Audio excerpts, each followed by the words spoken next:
안녕하세요. 안녕하세요. 네. 오늘 확실하게 꾸러기네요. 제대로. 예, 긴 마감에 네.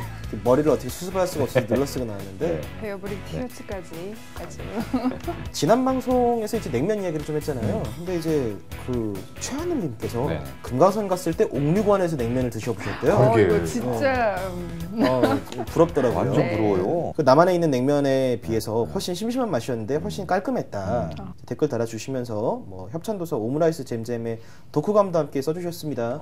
저희가 감사한 마음에 네. 저희가 또 책을 선물로 보내드리도록 하겠습니다. 저희 이효설의 시청자분들 참 네. 대단한 것 같아요. 네. 저희 고감까지. 네. 그렇죠. 저희 단골 관리도 철저히 하는 강의 사람 되도록 하겠습니다. 네. 냉면 먹으러 가야 됐다는 댓글들 또 되게 많이 달아주셨고 승현 씨가 얘기했던 요즘 점점 음식박들이 좀 자극적이 돼간다 이런 거에도 공감 많이 좀 아무래도 음식 특집이다 보니까 그런 댓글 많이 달아주셨고요. 오늘 책은 이제 저번에 이어서 또 여행 책이에요. 그러니까 드로잉 자전거 여행이라는 책입니다. 요즘이 휴가철이고 하니까 네. 이미 그 드로잉 일본 철도 여행이라는 책으로 많이 사랑받으셨던 김혜원 작가님께서 5년 만에 내놓으신 신작입니다. 도시들의 어떤 풍광이나 어떤 가서 어떤 특징 같은 것들, 겪은 일들을 일러스트와 만화로 잘 담아내 주셨습니다. 암스테르담, 로테르담, 안트워프, 브뤼셀 그리고 제주도와 오키나와까지 자전거로 여행하기 좋은 도시에서의 기억을 잘 담아낸 책이고요. 자전거를 타고 다니기 좋은 지도 뭐 이런 것들을 잘 담아내 주신 책이니까요. 여러분들 여행 좋아하시고 자전거 좋아하시는 분들이라면 이 책 꼭 한번 구해서 읽어보시면 좋을 것 같고요. 저는 이 장면이 가장 눈에 확 띄는군요. 맥주. 예. 가서. 네. 요즘 진짜 극장가가 엄청나게 뜨겁습니다. 네. 네. 한국형 네. 사극 블록버스터 3편이 따라 개봉을 하면서 네. 아주 극장가가 후끈 달아오르고 있다고 해요. 원래 보통 여름 하면은 헐리우드산 블록버스터의 계절이었잖아요. 그렇죠. 네. 근데 올해처럼 이렇게 한국산 블록버스터, 그것도 사극이 네. 새 작품이 연달아서 붙는 경우는 되게 이례적인 일이어서 오늘 또 뜨거운 관객몰이를 하고 있기도 하고요. 근데 사실 언론에서는 네. 되게 굉장히 막 대결 구도로 몰아가잖아요. 작품들의 면면에 보면 사실 장르가 또 되게 달라요. 맞아요. 사극이라고는 하지만 스타일이 굉장히 다른 작품이기 때문에 취향대로 이렇게 골라보거나 아니면은 뭐 다양한 취향을 내가 만족시킨다는 점에서 새 작품을 다 보거나 네. 이런 식으로 윈윈하는 게 사실은 더 바람직하지 않나. 뭐 이렇게 저희는 그렇게 얘기를 하지만 사실 뭐 관객들 입장에서는 뭐 주머니 사정도 있지 않겠습니까? 나와 갈라요. 기어이 크면 모가지를 들고 올라요. 잡각들의 기운이 강하게 느껴진다 했건만 민원들이 바로 그 화적대들이구나. 웨스턴하고 케이팝 무비를 좀 섞어놓은 것 같은 영화예요, 그죠? 군도가 원래 그 올해 최대 기대작으로 그 초반부터 굉장히 화제를 모았었잖아요. 티저 그렇죠. 포스터가 탁 공개가 될 때마다 비장미 넘치는 민중 사극이 될 것이라고 생각을 했는데요. 더군다나 이게 지금 네. 억압받는 백성들이 뭔가 봉기에서 일어나는 듯한 그렇죠. 그런 거잖아요. 그래서 뭔가 이제 우리 사회에 좀 억눌린 이런 분위기를 뭔가 폭발시키는 그렇죠. 그런 카타르시스를 주지 않을까 예. 그런 예상을 했는데 네. 의외로 또 그렇진 않아요. 그렇진 맞아요. 않았습니다. 네. 그러니까 뚜껑을 열어보면 네. 그냥 정말 아무 생각 없이 달릴 수 있는 네. 웨스턴에 가깝고요. 네. 그러니까 일단은 그 5개의 챕터로 5장으로 구성이 돼 있어요. 그 장으로 그렇죠. 한 것도 굉장히 독특해요. 저는 네. 보면서 예전에 킬빌이 퀸틴 타란티노 감독이 킬빌이 그렇게 그렇죠. 장을 나눠 갖고 이렇게 했잖아요. 네. 이것도 아마 그거에서 뭔가 차용하지 않았나 싶은데. 네, 뭐 실제로 그 타란티노 스타일을 많이 차용을 네, 했고 또 어떻게 보면은 우리나라의 그 얘는 뭐 판소리라든지 네. 구전 그 문학에서도 그러한 장 구조가 나오거든요. 웨스턴을 차용을 하면서도 우리나라의 어떤 전통적인 네.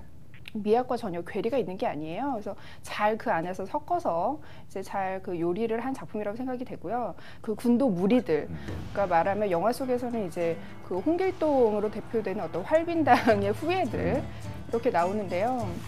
그러니까 전통적인 우리나라의 그 의적들의 어떤 계보를 잇는 그런 정통성을 강조하면서 군도의 캐릭터들이 짠 굉장히 멋있게 등장을 해요. 저는 말 그대로 약간 네. 좀 무게감이 있고 어떤 사회적인 메시지도 있고 네.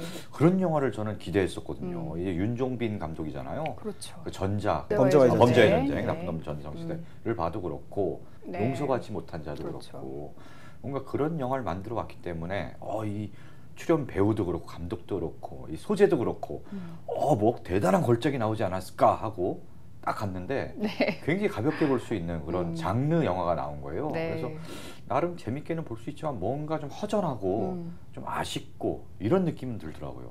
우리나라 관객들이 이제 사극이라는 장르를 그 온전한 어떤 장르적인 쾌감으로 받아들인다는 게 사실은 익숙하지가 않잖아요. 뭐 올해 상반기에 가장 최고의 히트작이었던 정도전 같은 네. 사극을 봐도 어떤 역사의 고직에 충실하고 굉장히 좀 묵직한 사회에 대한 메시지가 있는 이런 거를 기대를 하기 때문에 그러니까 영화의 완성도를 떠나서 그런 기대치를 배반했다는 거에 좀 사람들이 이제 많이 의견이 갈렸었던 것 같아요. 윤종빈 감독은 또 이번 영화에 대해서 네. 대놓고 이전 영화와는 다르게 좀 힘을 빼고 네. 장르적인 오락에 치중하는 예. 그런 영화를 해보고 싶었다라고 얘기를 하기 때문에 앞에 세 작품, 그러니까 뭐 용서받지 못한 자 같은 경우는 이제 뭐 졸업 작품이었으니까 그렇다 치더라도 뭐 비스티 보이즈하고 뭐 범죄와의 전쟁을 찍으면서 이 영화가 이러한 사회적 의의가 있기 때문에 제작이 돼야 되고 이런 식으로 쭉 설명을 하는 과정이 투자자에게 그게 굉장히 좀 진이 많이 빠졌다고 합니다. 그래서 본인이 그냥 좋아했던 영화들을 돌이켜 보니까 약간 배우들이 멋있게 나오는 영화들이었다고 해요. 그래서 보면은 실제로 여기서 배우들이 굉장히 자기가 어떤 멋있게 비춰지는 장면들이 굉장히 많잖아요. 그렇죠. 비주얼적으로 인상적인 장면들이 꽤 많아요. 굉장히 많습니다. 네. 강동원은 첫 등장부터 상복 입고 이렇게 등장하잖아요. 네. 얼굴 쫙 클로즈업 잡는데 남자인 나도 확 저렇게 참 아름다울 수가 이런. 강동원 씨는 약간 좀 블랙홀 같은 부분이 좀 있어요. 그러니까 영화의 중력이 다 그쪽으로 쏠리게 되는 그러게요. 그 지점이 좀 있는 것 같아요. 네. 그래서 약간 뒷부분에 가면 사실 뭐 약간 영화 전체 주제의식과는 좀 동떨어진 전개로 점점 흘러가죠. 이렇게 그 무덤가에서 엘라스틴 장면도 좀 있고요. 뭐. 머리를 쫙 풀어헤치면서 처녀 귀신의 약간 모습도 연상시키는. 그러니까 강동원이 등장하는 장면마다 장르가 바뀌어요. 판타지로. 순정 만화 뭐 이런 네, 식으로 바뀌는 거 그런- 아닌가요? 무술을 할 때 어떤 몸의 선이 돋보자락하고 연장선상이 돼서 굉장히 그 곡선이 아름답게 나오는 배우라서요. 일단 눈매 자체가 뭔가 화선지에 굉장히 세필붓으로 이렇게 그린 듯한 그런 눈매잖아요. 그래서 사실은 그 갓을 이렇게 쓴 상태에서 얼굴을 이렇게 살짝 들어 올릴 때 그 눈빛이 드러나지 않습니까? 네. 그럼 그 갓의 그 선과 눈매의 그 그린 듯한 그 선이 조화가 정말 기가 막히더라고요. 일치를 딱 하나요? 네. 가에서 그 다른 사람들은 눈이 끝나는 지점에서 강동원은 한참 더 가죠, 눈매가. 굉장히 아름답고요. 네. 정말 감독이 일단 작정하고 굉장히 좀 요즘 또 그렇잖아요. 그런 영웅 서사물에서 또 입체적인 빌런을 그리는 게 굉장히 트렌드잖아요. 그러니까 그런 거에 맞춰서 때마침 강동원도 캐스팅 됐겠다. 작정하고 좀 아름답게 네. 그려서 인상적인 악역을 만들어 보자라는 의도가 사실은 굉장히 뚜렷하게 보였던 그런 작품이었어요. 사실 군도의 전반적인 톤의 매너를 잡아주는 거는 하정우 그렇죠. 배우거든요. 그렇죠. 불리한 구도죠. 악역은 독보적인 악역 그 강동원 하나가 딱 있고 군도는 사실 물론 감독이 의도를 했다고 하죠. 어떤 1인 영웅극이 되는 것보다 어떤 집단의 민중이 전체가 다 영웅이 되는 그런 이야기를 보여주고 싶었다. 말 그대로 그 군도 안에서 이렇게 잘 하나의 일원으로 이렇게 그렸는데요. 그 송강호의 뒤를 이을 차세대 원톱 배우로 평가를 받는 하정우가 자신을 늘 페르소나처럼 사용을 하던 윤종빈 감독과의 협업에서 그렇게 다른 스타에게 어떤 존재감을 물려주고 뒤에서 영화의 전체적인 분위기를 조율했다는 건 어떻게 보면 저는 또 하나의 성장이라고 보거든요. 예. 이제 강동원은 사실 연기력보다는 네. 뭔가 타고난 어떤 그 꽃미모, 몸 연기. 네, 몸 연기, 네. 그렇죠. 그다음 서인 거가 연기가 되는 그렇죠. 네, 그런 어떤 장점을 가진 배우라면 네. 하정우는 정말 그 미세한 연기까지 다 살려내는 그런 장점을 100%, 200% 발휘한 영화가 아닌가. 그렇죠. 그런 그렇게 생각이 존재감이 강한 배우가 존재감을 죽이면서 희생하면서 연기를 했다는 것 자체가 되게 좋은 미덕인 것 같아요. 그러니까 굉장히 재밌는 콘트라스트인 거죠. 한 명은 그러니까 물론 저는 배우의 가치가 연기에만 있다고 생각하진 않아요. 그래서 강동원도 굉장히 훌륭한 배우라고 네. 생각하거든요. 일단 서 있는 것 자체만으로도 굉장히 시네마틱한 뷰가 나오는 그렇죠. 배우니까요. 강동원도 굉장히 이렇게 생긴 것 때문에 사실 연기를 저평가받는 배우에 가깝거든요. 맞아요. 이렇게 딱 둘을 붙였을 때 어떤 연기의 콘트라스트가 굉장히 재밌고 그걸 좀 특히나 극 후반부에 가면은 이제 하정우와 강동원이 둘이 붙는 장면들이 많이 나오는데 어떤 거기서 좀 재밌는 대비를 느낄 수 있지 않나. 네. 그래서 저는 그게 좀 아쉬운 게 그 둘이 그 한 프레임에 잡히는 장면이 별로 없어요. 그렇죠. 그 마지막에 그 네. 대결신을 빼고는 네네. 뭐 감독이 의도적으로 둘의 어떤 그 계급의 차 이런 것들을 보여주기 위해서 거리를 나타내기 위해서 뭐 한 프레임에 그 잡지 않았다고 이렇게 설명을 하고 뭐 다른 데서 얘기하기로는 뭐 얼굴 크기가 너무 차이가 나서 같이 잡기가 힘들었다 뭐 이런 네. 얘기도 있는데 네. 한 명은 가까이서 잡고요, 한 명은 멀리서 잡아갖고 마치 동일선상에 있는 것처럼 네. 찍으면은. 그래서 사실은 좀 아쉬웠던 게 그럼에도 불구하고 이제 둘이 한 프레임에 잡았으면은 뭔가 그 맹렬한 어떤 케미스트리 이런 것들이 또 스크린 밖으로 막 뿜어져 나오지 않았을까. 네. 저는 그 점은 조금 아쉽더라고요. 뭐 여러 가지 한계나 단점도 있지만은 저는 모두 군도가 지나치게 어떤 오늘날을 담아내야겠다라는 어떤 의식이 너무 과도하게 들어간다거나 역사의 무게를 이렇게 작품 안에 녹여내야 돼라고 너무 힘이 빡 들어가면은 사극들이 좀 소화시키기 어려운 경우들이 종종 있거든요. 근데 어떤 그런 함정에 빠지지 않고 좀 유쾌한 방식으로 이야기를 풀어나갈 수도 있다라는 걸 좀 잘 보여준 작품 같기도 하고요. 이 작품 이후의 윤종빈의 작품, 그러니까 이 다음 작품이 좀 중요한데, 그래서 이 작품으로 좀 새로운 길이 열리려나라는 걸 좀 엿볼 수도 있는 작품이어서 큰 기대감이 없이 여름 블록버스터를 즐기러 간다라고 봤을 때는 군도는 굉장히 괜찮은 영화가 아니었나. 상당히 가볍게 저처럼 뭐 너무 다른 쪽으로 기대를 해서 약간 영화가 달라서 이제 네. 하원 느낌이 들었는데 그런 거 없이 그냥 그렇죠. 그냥 속도감 있는 꽤 잘 만들어진 오락 영화를 보겠다라는 네. 생각을 갖고 하면 굉장히 즐길 수 있는 그런 그렇죠. 영화. 한마디로 선입견 없이 그리고 뭐 감독이라는 이름값, 배우에 대한 이름값 이런 거 놓고 그냥 뭐 하나의 액션 장르로 즐겨도 좋고요. 또 뭐 서부 영화 팬이라면은 더 재밌게 즐길 수가 있고 타란티노 팬이라면 네. 아 이런 장면을 오마주했구나 이러면서 또 재밌게 볼 수도 있고요.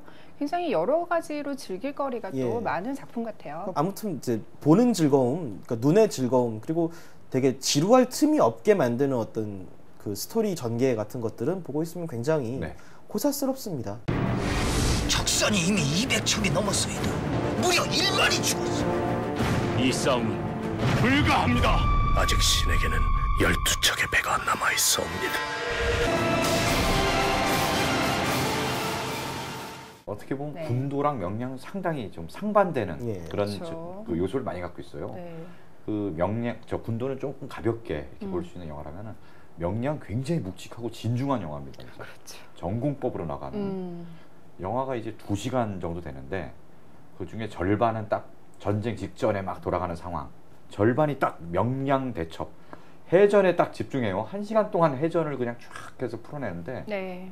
이게 그냥 쭉 내달리는 그런 영화죠. 어떤 인간적인 드라마에 집중한다기보다는 좀 전투를 준비하고 정말 치밀하게 전투를 준비를 하는 과정, 그리고 전투에 임해서 얼마나 치열하게 싸우는가의 과정, 이런 것들이 좀 주가 되지 않습니까? 네. 조금 더 이제 이순신 장군의 어떤 인간적인 고뇌나 드라마 같은 것들에 좀 집중을 하고 기대를 하고 싶어서 간 관객들은 좀 당황하는 눈치도 있는데 아직 전반적인 관객평은 굉장히 좋은 것 같아요. 네. 일단 뭐 관객 수도 네. 군도의 어떤 그 오프닝 기록을 바로 일주일 만에 깨고 네. 그 다음 날도 굉장히 많은 관객이 들어서요. 뭐 네. 단 이틀 만에 100만을 훌쩍 넘었고. 아무래도 군도보다는 네. 그 관객층이 더 폭넓은 것 같아요. 특히 이제 중장년층 네. 아저씨 관객들도 이제 많이 네. 몰려가는. 네. 그러니까 이게 제 주변에 보면은 그 변호인 때 그 움직이셨던 그런 네. 남성 관객들이 네네네. 명량에 거의 비슷한 반응을 보이고 있어요. 호감도도 그렇고. 영화가 보통 네. 1000만 관객까지 들려면은 네. 뭐 젊은 층이 보통 이제 주 관객층인데 네.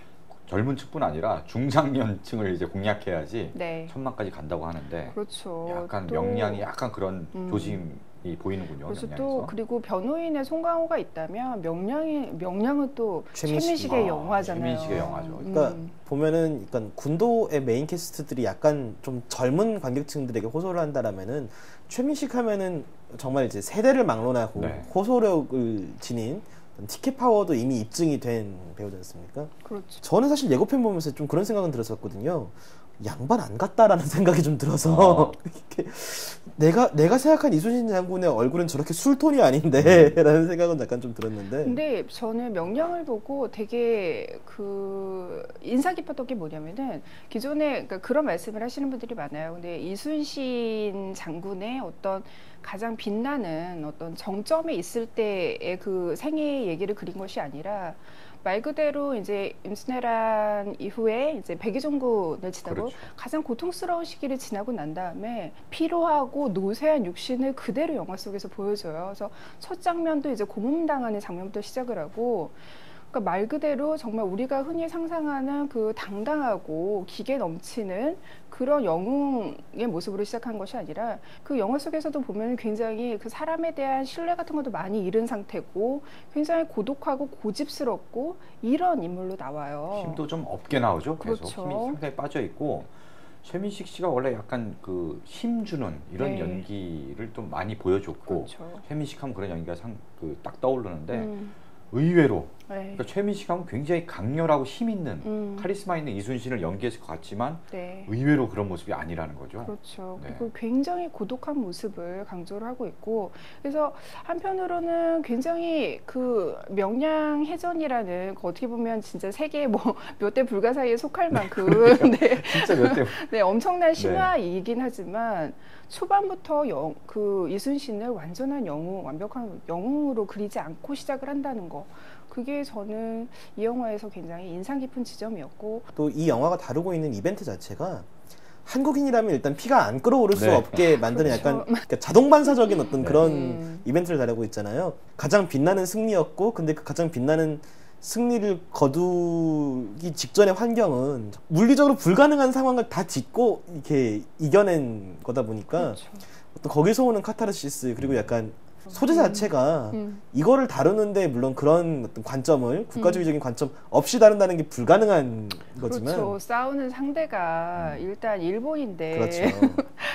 어떻게 피가 끓지 않을 수 있겠어요. 우리 국민들의 네. 반일 정서에 네. 편승해서 손쉽게 좀 이제 흥행이나 여러 가지 이런 걸 하려는 거 아니냐 네. 뭐 이런 눈길도 있는데 실제로 영화를 보면요, 그 일본군의 외군에 대한 뭐 적개심, 저 나쁜 놈 내가 무서워야 돼 이런 거보다는 우리 아군과의 싸움이 더 부각되고 더 힘들고 그렇죠. 네. 이 누구 하나 부하들도 심지어 부하들도 믿고 따르지 않고 네. 심지어는 이 부분은 허구입니다만 부하 중에 하나가 그 거북선을 만들고 있는데 그걸 불을 찌르고 도망가는 그런 황당한 일도 벌어지는데 그렇죠.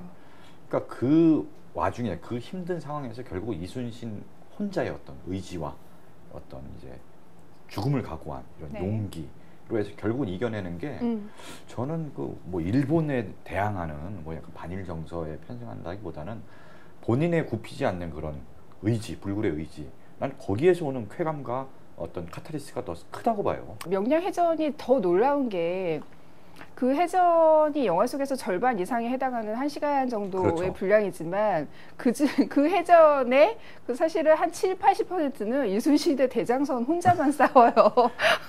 밀덕이라고 하죠. 밀리터리 덕후들. 네. 밀리터리 덕후들이 진짜 네. 역사적인 그 고증이나 이런 거 네. 하면서 상당히 잘 살려냈다고 하는 게 당시 분석해보면 실제로 명량 대첩에는 거북선이 등장하지 않잖아요. 네. 거북선 말고 이제 판옥선이 나오는데 우리 판옥선이 이제 12척, 실제로는 뭐 나중에 더 축조를 해서 이제 13척이 참전했다고 하는데 이 판옥선이 대단한 위력을 갖고 있는 배라는 거예요. 네. 실제로 영화를 봐도 굉장히 그 규모가 크고요. 네. 그다음에 이 높고 해서 함부로 이제 침범을 할 수가 없습니다. 왜군의 배들은 굉장히 작아요, 대부분. 또 이 판옥선은 대포가 있습니다, 화포. 네.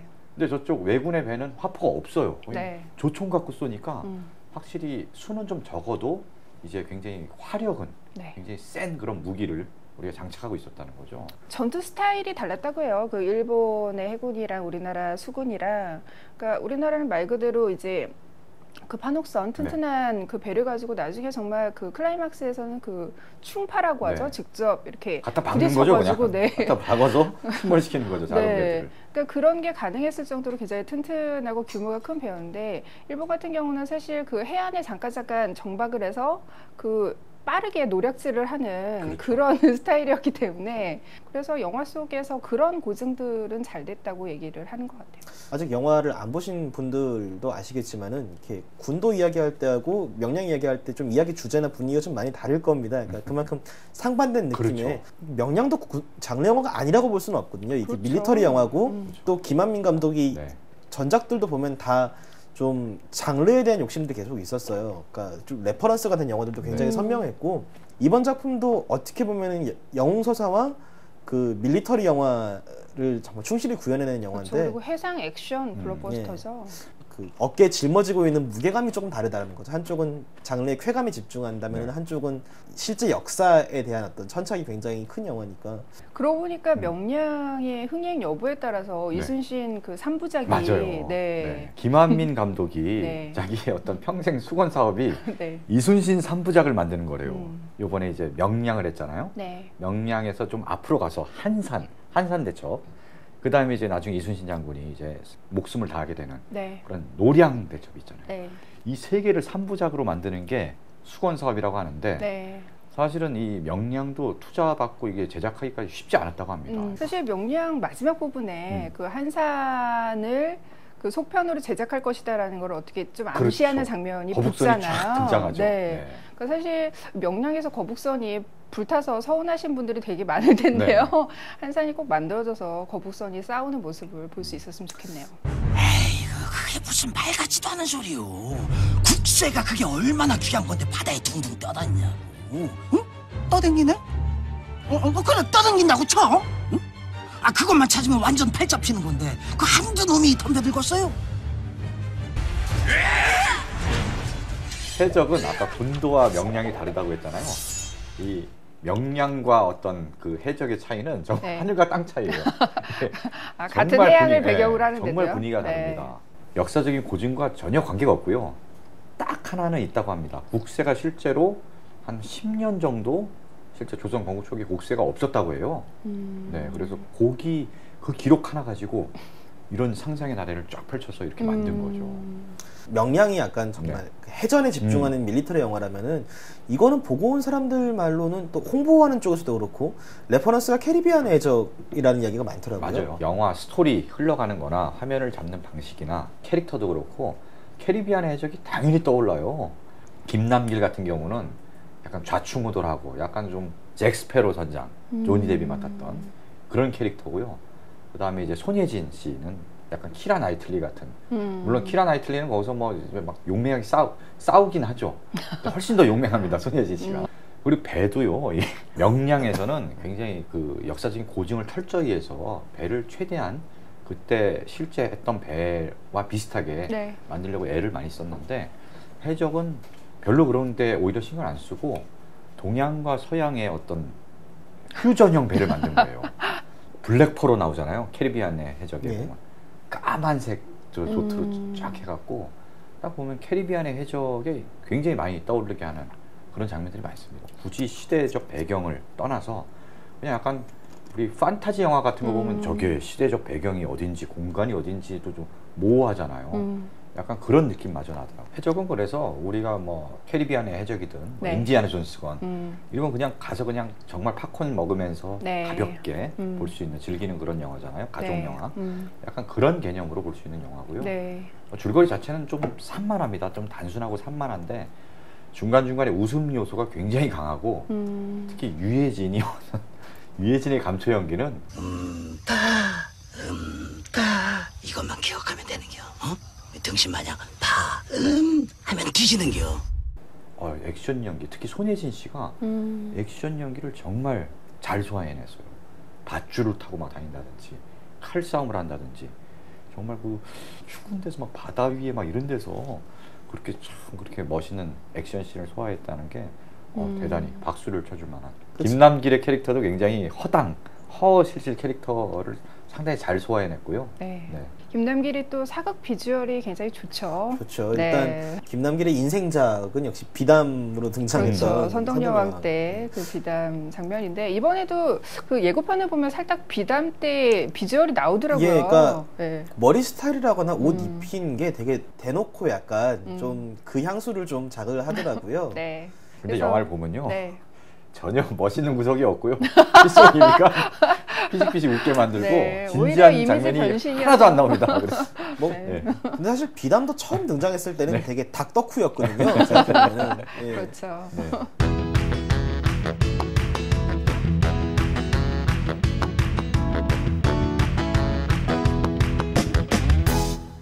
실제로 멀티캐스팅이 좀 그 어느 순간부터 좀 대세가 됐잖아요. 그렇죠. 그렇죠. 사실은 아까 네. 하정우, 뭐 강동원 둘뿐 아니라 네. 군도는 여러 캐릭터들이 다 그렇죠. 살아 있어요. 이 우정 출연으로 나오는 게 이제 뭐 김혜숙, 한예리 네. 그리고 김성규는 심지어 배역 이름도 없어요. 그냥 백성 1. 네, 장씨 이렇게만 나와요. 네. 우정 출연으로 나오는 사람들만 다 모아도 사실 다른 영화를 한 편 만들 수 있을 정도로 굉장히 호화로운 캐스팅이고 이런 멀티캐스팅이 성공한 건 사실 이제 최동원 감독 도둑들 이후에 약간 좀 흥행공시처럼 됐잖아요. 그렇죠. 보면 명량이나 뭐 해적도 사실은 멀티캐스팅 그렇죠. 영화잖아요. 이제는 뭐 필수 흥행 공식으로 자리를 잡아서 네, 네. 어떤 배우들을 더 많이 끌어들여서 이렇게 캐스팅 파워를 과시하느냐 이게 대장 영화의 하나의 조건처럼 돼버렸죠. 그러다 보니까 이 사실은 주연이 겹치는 경우는 잘 없겠지만 네. 이 개성파 옆에서 받쳐주는 조연들이 많이 겹치죠. 겹치기 출연하는 경우도 예. 굉장히 많아요. 네. 조진웅 씨 같은 경우가 이제 군도와 네. 명량의 겹치기 출연했죠. 그렇죠. 네. 이경영 씨가 이경영 씨가 이제 군도와 군도와 해적.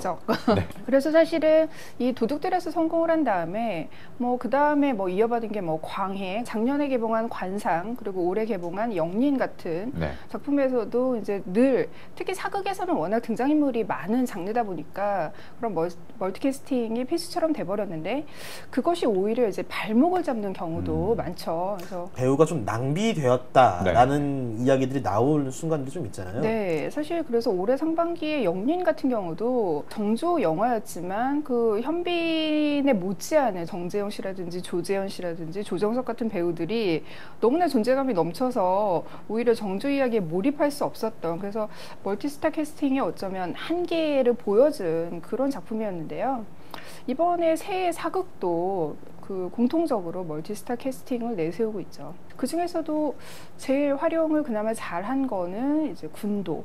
아무래도 이제 지리산 추설패에 그 다양한 캐릭터를 보여주는데 그 비중은 적지만 그 배우들의 이름값으로 이제 캐릭터의 매력을 더 돋보이게 하는 그런 시너지 효과를 멀티캐스팅으로 발휘를 했던 것 같아요. 사실 명량도 이제 최민식이 연기하는 이순신에 포커스가 많이 맞춰지고 홍보가 돼서 그렇지 사실 보면은 굉장한 멀티스타 캐스팅이지 않습니까? 그렇죠. 그 정말 비중은 적은 그 이정현 씨라든지 진구 같은 배우들이 거의 단역에 가까운 그런 역할로 출연을 하지 않습니까? 네. 다른 작품 같았으면 거의 주연급이잖아요. 그렇죠. 처음에 보면은 봐도. 진구나 이정현 씨가 워낙 비중이 적은 배역이어서 네. 내가 알고 있는 그 이정현과 진구가 맞나 약간 의심할 정도로. 네. 근데 그렇게 진구나 뭐 이정현 같은 경우는 굉장히 좀 인상적으로 그렇죠. 잘 어울리게 그 연기를 잘했어요. 네. 근데 다만 아쉬운 거는 적장으로 나온 뭐 류승룡이라든지 맞아요. 네. 뭐 조진웅이라든지 김명곤이라든지 네. 굉장히 어떻게 보면 존재감이 상당히 있으면서 이순신 장군과 대척을 하고 대적을 해야 되는 캐릭터로 이제 생각을 하는데 우리가 보통 굳이 외장들의 배역에 저런 배우들을 캐스팅할 필요가 있었나 이런 의문점이 좀 남는 사례였던 것 같아요. 어쨌든 명량은 사실 뭐 이순신 장군이 워낙 독보적인 네. 인물이어서 그렇죠. 사실 거기서 오는 한계도 있었을 겁니다. 그래서 다른 그렇습니다. 캐릭터들이 사실 돋보이기가 쉽지 않은 그런 영화였던 것 같고요. 네. 해적도 상당히 네. 멀티캐스팅이에요. 뭐 이제 김남길 일단 손예진 네. 투톱 주연에다가 거기에 나오는 뭐 이경영이라든지 유혜진 김태호는 또 이제 안대를 쓰고 나오는 굉장히 좀 인상적인 악역 같은 느낌이 그렇죠. 네. 들더라고요. 실제로 이제 그 영화 초반에 나오는데 이제 위화도 해군 당시에 네. 이제 김남길이 나는 저기 저 반역에 동참할 수 없다라고 할 때 그거를 저지하면서 서로 싸우게 되고 그때 이제 그 칼로 이제 상처를 입고 눈을 잃게 돼요. 둘이 철천지 원수 사이가 되는 거죠. 그래서 나중에 또 이제 그 악연은 계속 이어집니다. 어쨌든 근데 그런 네. 게 잘 활용이 됐나요? 그런 멀티캐스팅이? 군도만큼 각각의 개성들이 다 살아나고 그렇게 잘 조화를 이루지 못해요. 어쨌든 비교적 그래도 명량에 비해서는 각각의 캐릭터들이 역할을 꽤 했고요. 특히 뭐 유해진의 역할이 굉장히 독보적이죠. 예. 일단 감초 역할로 유해진을 캐스팅했다라는 거에서부터 본전을 뽑겠다라는 강력한 의지 아니겠습니까? 이제 대작 영화들만이 사실은 과시할 수 있는 그런 파워인 거잖아요. 멀티캐스팅이. 물론 관객의 입장에서는 볼거리가 그만큼 늘어나는 거기 때문에 굉장히 뭐 좋은 점도 있지만 어떻게 보면 그 시나리오의 캐릭터의 세밀한 설정으로 뚫고 나가야 될 그런 지점들을 어떤 배우의 이름값이라든지 배우의 연기력에 의존해서 그런 어떤 빈틈을 메우는 그런 전략이기 때문에 100억 원이 넘어간 최소한 관객은 기본 500만, 600만은 들어야지 그래도 어느 정도 그 제작비를 뽑아내고 그 다음에 이제 흑자로 돌아서는 건데 최대한 많은 관객을 불러들여야 되니까 배우들을 다 딱 사람들 끌어당길 수 있는 조연까지 그런 배우들을 캐스팅해야지 이제 투자도 더 받을 수 있고 네. 뭔가 이제 안정적인 구조를 잡는다고 생각을 하는 거죠. 네. 그러다 보니까 또 제작비는 또 더 올라가고요. 그러다 그렇죠. 보면 계속 이렇게 악순환이죠. 에스컬레이트 되는 거예요.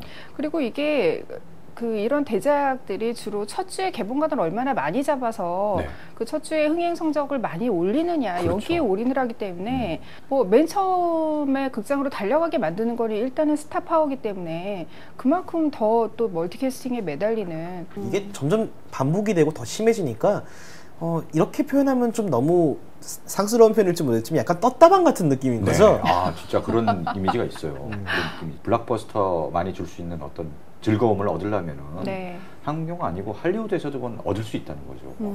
근데 그걸 굳이 한국 영화에 또 올인을 해서 다 그쪽으로 매달릴 필요가 있는가? 한국 영화만이 보여줄 수 있는 어떤 장을 네. 보여줄 수 있는 영화도 분명히 어디서 만들고 있습니다. 근데 문제는 그 영화들이 한국형 블록버스터에 밀려나서 상영관을 잡기조차 어렵다는 거죠. 사극 블록버스터가 본격적으로 이제 등장하기 전에도 헐리우드식 블록버스터를 한국 환경에 이식을 해서 어떻게 해보자라는 시도는 굉장히 많았어요. 그렇죠. 그러니까 근데 그게 다 좀 실패를 했단 말이죠. 그러니까 뭐 돈이 덜 들어갔기 때문에 그만큼 뭐 세지 못해서 뭐 그래서 사람들이 만족을 못한 것도 있겠지만은 우리 시대 우리나라를 배경으로 뭔가 그런 헐리우드에서 보여줄 만한 어떤 대단한 이벤트가 생긴다라고 딱 가정을 하는 순간 굉장히 설득이 안 되는 거죠.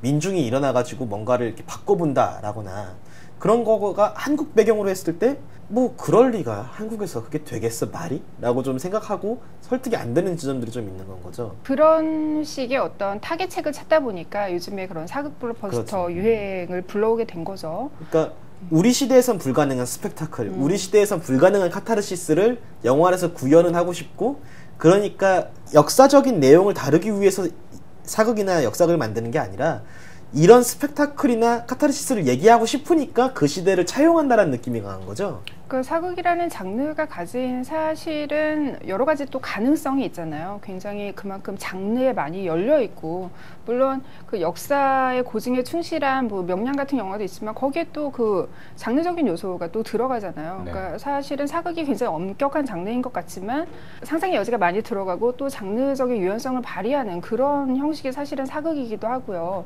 또 굉장히 우리가 여태까지 현대극에서 보여주는 모든 장르들은 이제 좀 클리셰화하는 거의 그 단계까지 왔는데 이 클리셰화된 것을 갑자기 뭐 옛날 시대로 옮겨버리면 조금 배경은 그나마 새로워지기 때문에 좀 신선하다는 느낌을 주기도 하고 광해가 네. 사실은 사회적인 메시지.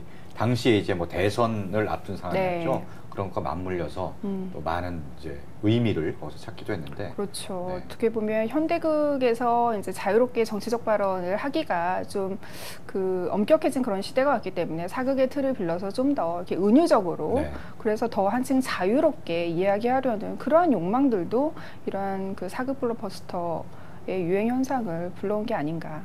명량 같은 경우도 공교롭게도 네. 그 이제 명량 대첩을 치른 네. 그 진도 앞바다. 장소가 네. 예. 거기가 바로 또 세월호가 침몰한 그렇죠. 그 장소예요. 예. 울돌목 이제 네. 나오는데 이순신 장군은 네. 거기서 이제 배가 이제 침몰할 그런 위기를 감수하고 위험을 감수하고 자기 한 몸을 그냥 내던지면서 이렇게 했는데 정말 그 세월호 참사 이후 도대체 국가의 지도자는 정말 어떤 모습을 보였는가가 굉장히 대비되면서 그 해전이 벌어진 곳을 네. 울돌목이라고 하잖아요. 네, 네. 그 산에 울음소리가 네. 들리든.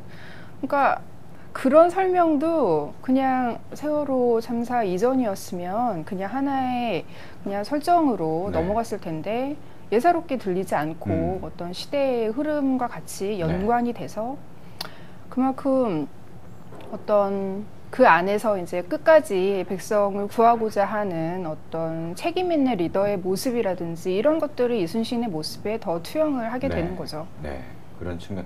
이 많은 관객들이 몰리는 데는 네. 그런 어떤 시대적인 오늘의 어떤 상황과 네. 대비되는 모습에서 또 이제 많은 감동과 네. 이런 걸 얻기 때문에 그런 거 아닐까 그런 생각 듭니다. 그러네요.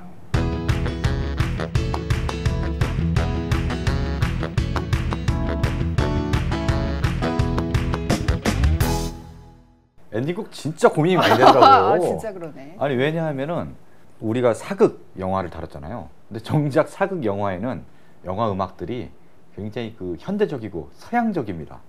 아니면 이제 군도 같은 경우는 뭐 서부 영화에 나오는 그런 그렇죠. 음악들이 나오고 네. 이제 이순신 명량에도요 굉장히 클래시컬한 음악이 장중한 클래시컬한 음악이 흐릅니다. 그리고 해적도 굉장히 발랄하고 이제 가벼운 음악들이 흐르기 때문에 오히려 저는 그래서 사극의 어떤 상징적인 드라마였죠. 대장금의 주제가인 오나라. 아 이거 웃지 마세요. 이거 공서체입니다. 이게 굉장히 진지해요. 진짜로 오나라를 준비하면서 근데 사실은 이제 웃으시는데 네. 그 대장금 OST를 살펴보면요 아, 네. 굉장히 잘 만든 음반입니다. 이게 약간 우리의 어떤 전통적인 요소와 서양의 어떤 네. 요소를 정말 크로스오버를 잘 시켜서 함양연이라는 이 노래는 외국 성악가가 불렀어요. 우리말로. 그런 시도도 하고 네. 뭔가 동서양의 이제 적절한 조화를 잘 이룬 그런 상당히 잘 만든 OST입니다. 그래서 네. 물론 우리 사극 영화에서 서양적인 음악을 이렇게 쓸 수 있지만 이런 뭔가 우리의 요소를 잘 활용한 OST도 나오면 좋지 않을까 하는 생각에서 오나라를 들으면서 네. 우리도 엔딩을 하는 네, 또 이렇게 뭐 음악 전문 기자로서의 뭐 의견을 덧붙여 주시니 뭐 네. 제가 하고 싶은 말은 그냥 네. 침묵하게 카메라 꺼진 다음에 얘기할게요. 자 이제 엔딩도 오나라 오나라 예. 들으면서 네. 예. 네. 마무리하시죠. 네 수고하셨습니다. 오나라 그리고 또 이제 강동원 말고 하정우 네. 하정우가 또 네. 굉장히 그 머리를 삭발해서 나오는 투혼을 보였는데 보통 머리를 삭발하면요 머리가 좀 작아 보이거든요. 오히려 더 머리가 네. 부각돼 보이는. 아니에요. 그 그런가요? 헤어스타일로 얼굴을 이렇게 가리면 네. 이렇게 어두운 배경에 갈 네. 때 이렇게 가려진 얼굴만 보이기 때문에 작아 보이는데 이번에는 전혀 가려지는 게 없잖아요. 하정우 배우하고 강동원 배우하고 키가 거의 비슷하거든요. 예. 하정우 씨도 굉장히 크군요. 예. 그럼요. 모델 출신인데. 근데 이제 몇 등 신인냐로 세기 시작하면 이제 별로 좀 이게 달라진데 네. 저희가 외모 논쟁을 하는 건 아니고요. 그러니까 아니 왜요? 머리 큰 게 어땠어요? 좋은 건 크게 보면 좋은 거죠. 그러니까